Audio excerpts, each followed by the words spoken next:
My name is Daniel West, and this is my application to be a participant in the next Traitors USA.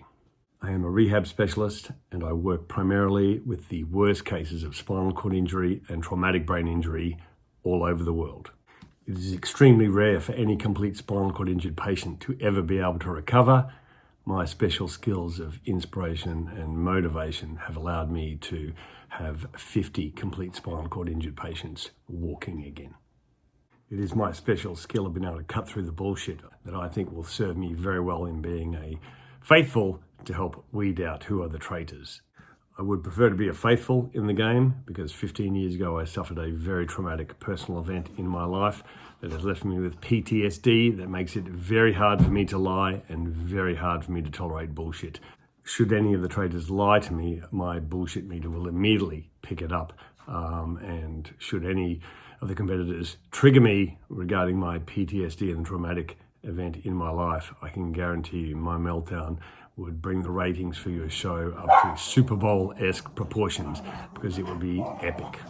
My years of unlocking the minds of the severely disabled patients that I work with to be able to reach their maximum level of recovery would make it very easy for me to read any potential traitors in the game as easy if they were a McDonald's value menu.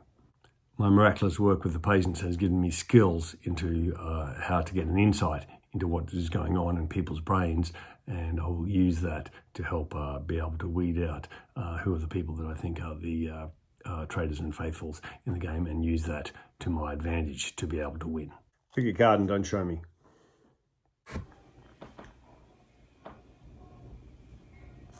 Nine of diamonds.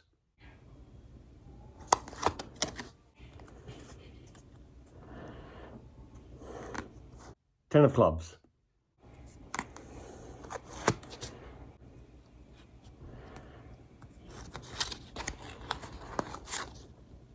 King of spades, ace of hearts.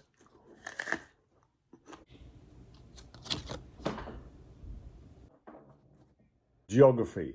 What do the French call the English Channel? La Mancha. Yes. Sports and leisure.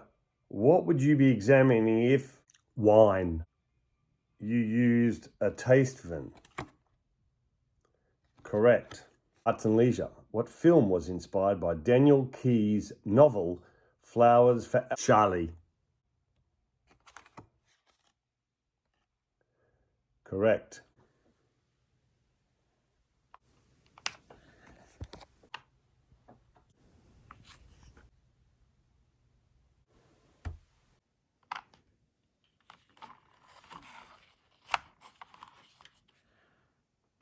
This is what I look like after I go to the gym and put in 110% into any challenge that is set me. My ability to motivate spinal cord patients makes it very easy for me to motivate the average person into giving 110% themselves, which also makes it very easy for me to suss out anyone who could be putting in 110% but is deliberately holding back, i.e. the traitors. One of my strategies will be using my sense of humour and my ability to tolerate alcohol to around the bar every night to see if I can't get some of the other competitors to slip up. This is my fine gin bottle collection that my girlfriend and I have put together over what? 2 years, babe? 6 weeks. My strategy for the game is in the very initial hours of being at the castle is to make secret alliances with every other member there, thinking that just they and I we're going to work together to help get ourselves through, and thus sort of leaving me sort of hopefully unattended for the first 3 days of round tables and hopefully banishments.